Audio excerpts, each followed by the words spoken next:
ஒரு ப்ரெக்னெண்ட்டாக இருக்க லேடி பார்த்தீங்கன்னா ஹாஸ்பிட்டலுக்கு போகிறாங்க. அவங்களால நடக்க கூட முடியல, கூட யாரும் வரவும் இல்லை.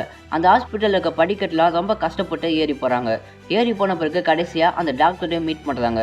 அங்கே போன பிறகு டாக்டர் கேட்குறாங்க, என்னம்மா குழந்தை எப்படி இருக்குது அப்படின்னு செக்அப் பண்ணுமா அப்படின்னு கேட்குறாங்க. அதுக்கு இந்த ப்ரெக்னென்ட் லேடி பார்த்தீங்கன்னா, அதெல்லாம் இல்லைங்க, எங்களுக்கு இந்த குழந்தை தேவையில்ல, அபார்ஷன் பண்ணிவிடுங்க அப்படின்னு சொல்கிறாங்க. உடனே டாக்டர் பார்த்தீங்கன்னா, எதுக்காகம்மா இந்த குழந்தைய அபார்ஷன் பண்ணணும்னு சொல்கிறீங்க, ஒருவேளை உங்களுக்கு இன்னும் கல்யாணம் ஆகலை அப்படின்லாம் கேட்குறாங்க.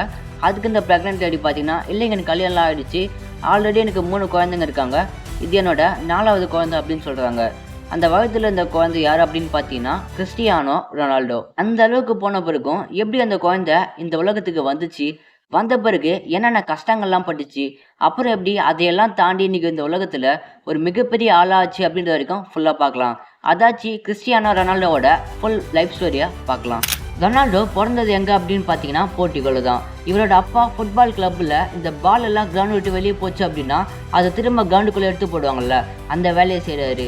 இவரோட அம்மா பார்த்தீங்கன்னா சமையல் வேலையெல்லாம் செய்கிறாங்க. அவரோட அப்பா என்னதான் அந்த ஃபுட்பால் கிளப்பில் ஒரு வேலை செஞ்சாலும் அதுக்கேற்ற காசு கிடைச்ச பிறகும் அதை வீட்டில் கொடுக்கவே மாட்டாராம். அது ஃபுல்லாக ட்ரிங்க்ஸ்க்கே வேஸ்ட் பண்ணி ₹1 கூட வீட்டில் தர மாட்டாராம். அதனாலேயே வீட்டில் ரொம்ப ரொம்ப வறுமையாம். அவரோட அம்மா மட்டும்தான் அந்த சமையல் வேலைகள்லாம் செய்வாங்களாம். அது என்னதான் கஷ்டப்பட்டு செஞ்சாலும் சரி, அதுக்கேற்ற காசு அப்படின்றது ரொம்ப ரொம்ப கம்மியாம். ரொனால்டோ பிறக்கிறதுக்கு முன்னாடியே அவங்க ஃபேமிலியில் மொத்தம் 5 பேராம். யார் யார் அப்படின்னு பார்த்தீங்கன்னா அவங்க அப்பா, அம்மா, அப்புறம் அவங்களுக்கு ஆல்ரெடி 3 குழந்தைங்க இருக்காங்க. 4வதாக தான் ரொனால்டோ. நம்ம நினச்சி கூட பார்க்காத அளவுக்கு ரொம்ப ரொம்ப வறுமையில் இருந்தாங்களாம். அந்த சுச்சுவேஷனில் இந்த 3 குழந்தைங்களுக்கு இவங்க சாப்பாடு கொடுக்க முடியல அந்த அம்மாவால். இதில் 4வதாக ஒரு குழந்தை வந்துச்சுன்னா அந்த குழந்தைக்கு எப்படி சாப்பாடு கொடுத்து அதை பார்த்துக்குது அப்படின்னு இந்த ஒரு ரீசனால தான் அந்த குழந்தைய அபார்ஷன் பண்ண நினச்சாங்க. அதாச்சு ரொனால்டோவை வயிற்றுல அபார்ஷன் பண்ணலாம் அப்படின்னு நினச்சாங்க. 4வது குழந்தைய அபார்ஷன் பண்ணிடலாம் அப்படின்னு ஹாஸ்பிட்டலுக்கு போயிருக்காங்க. அங்கே போய் டாக்டர்கிட்டையும் சொல்லிட்டாங்க இந்த மாதிரி அபார்ஷன் பண்ணணும் அப்படின்னு. ஆனால் அந்த டாக்டருக்கு பார்த்தீங்கன்னா ஒத்துக்கவே இல்லை.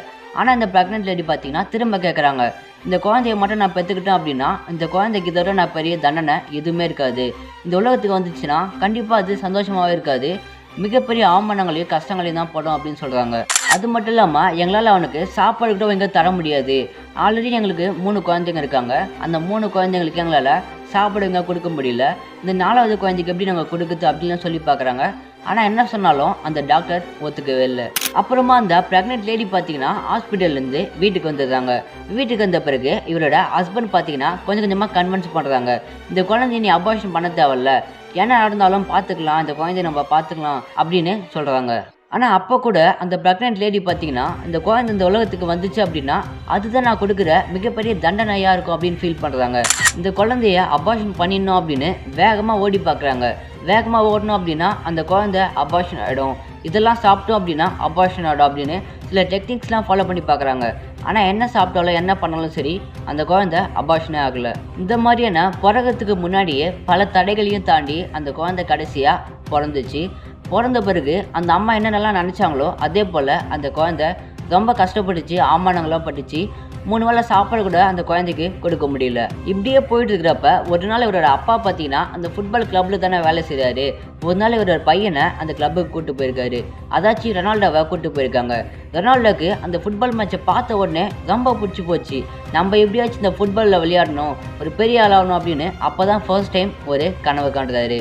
அப்புறமா தான் ரொனால்டோ ஃபுட்பால் விளையாட ஆரம்பிக்கிறாரு.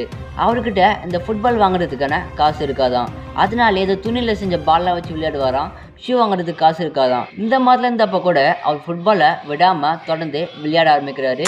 ரொனால்டோ பார்த்தீங்கன்னா தினமும் நைட்டு 11 மணி வரைக்கும் விளையாடுவாராம். அப்படி விளையாடி முடிச்ச பிறகு பயங்கரமாக பசிக்குமா. வீட்டில் போய் பார்த்தா வீட்டில் சாப்பாடு இருக்காதான். அப்புறமா எங்கே போய் சாப்பிடுது அப்படின்னு தெரியாமல் அவங்க வீட்டுக்கு பக்கத்தில் ஒரு பர்கர் ஷாப் இருக்குமா. நைட் டைம் ஒரு 11 மணிக்கு மேலே ஏதாச்சும் மீதி பர்கர் இருந்தால் தாங்க அப்படின்னு போய் கேட்பாராம். அவங்களும் 1-2 பர்கர்ஸ் மீதி இருந்துச்சு அப்படின்னா இவருக்கு கொடுப்பாங்களாம். அவரோட டெய்லி ரொட்டீன் என்ன அப்படின்னு பார்த்தீங்கன்னா தினமும் காலையில் எழுந்த பிறகு ஸ்கூலுக்கு போவாராம். ஸ்கூலுக்கு போனார் அப்படின்னா அங்கே சாப்பாடு கொஞ்சம் கொடுப்பாங்க, அதை சாப்பிடுவாராம். அப்படி சாப்பிட்டு முடிச்சு ஸ்கூல் முடித்த பிறகு வீட்டுக்கு வந்த பிறகு ஃபுல் டைம் விளையாடிட்டே இருப்பாராம் ஃபுட்பால். அது விளையாடி முடிச்ச பிறகு நைட்டு பயங்கரமாக பசிக்குமா. அப்போ தான் அந்த பர்கர் ஷாப்பில் போய் கேட்பாங்களாம், அங்கே 2-3 பர்கர்ஸ் தருவாங்களாம், அதை சாப்பிட்டு தூங்கிடுவாராம். ஒரு நாள் ரொனால்டோ பார்த்தீங்கன்னா ஸ்கூலில் இருந்தப்ப அவருக்கு கிளாஸ் போயிட்டு இருந்திருக்கு. அவருக்கு பக்கத்துலேயே ஜன்னல் வழியாக சில பேர் ஃபுட்பால் விளையாட்டு இருந்திருக்காங்க. அவர் பார்த்தீங்கன்னா அந்த கிளாஸை கவனிக்காமல் ஃபுட்பாலையே ஃபுல்லாக பார்த்துட்டு இருந்திருக்காரு. இதை பார்த்த டீச்சர் பார்த்தீங்கன்னா ரொனால்டோவை கூப்பிட்டு பயங்கரமாக திட்டுறாங்க. அந்த ஃபுட்பால் அவனுக்கு சோறு பட போது அது எதுக்கு பார்த்துட்டு இருக்க, லெசனை கவனிடா அப்படின்னு பயங்கரமாக திட்டிருக்காங்க. அதுக்கு அந்த இடத்துல நீங்கள் இருந்தீங்க அப்படின்னா என்ன பண்ணியிருப்பீங்க? அதுக்கு 12 வயசான ரொனால்டோ பார்த்தீங்கன்னா அவர் உட்காந்துருந்த அந்த சேரை எடுத்து அந்த டீச்சர் மேலேயே அடிக்கிறாரு.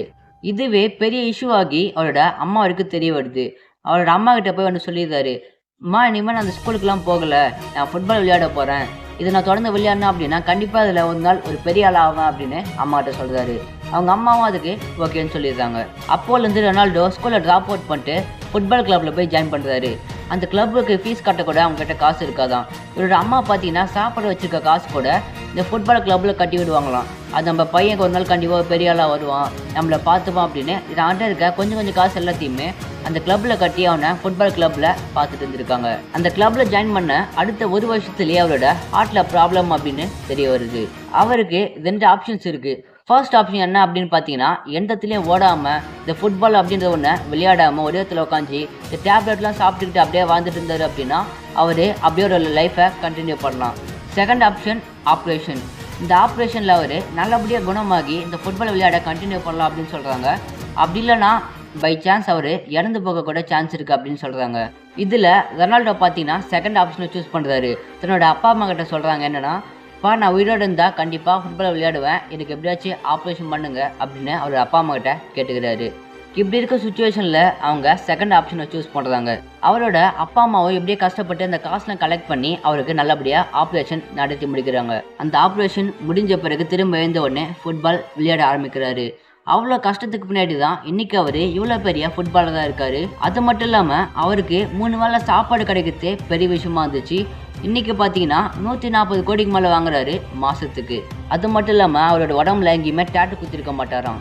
ஏன் அப்படின்னு பார்த்தீங்கன்னா நிறையா பிளட் டொனேஷன்ஸ்லாம் பண்ணுவாராம். இவரை பற்றி என்ன நினைக்கிறீங்க அப்படின்னு கமெண்ட்ல சொல்லுங்கள். அண்ட் இதே போல் நிறைய விஷயம் தெரிஞ்சுக்க மறக்காம சேனலை சப்ஸ்கிரைப் பண்ணிக்கோங்க.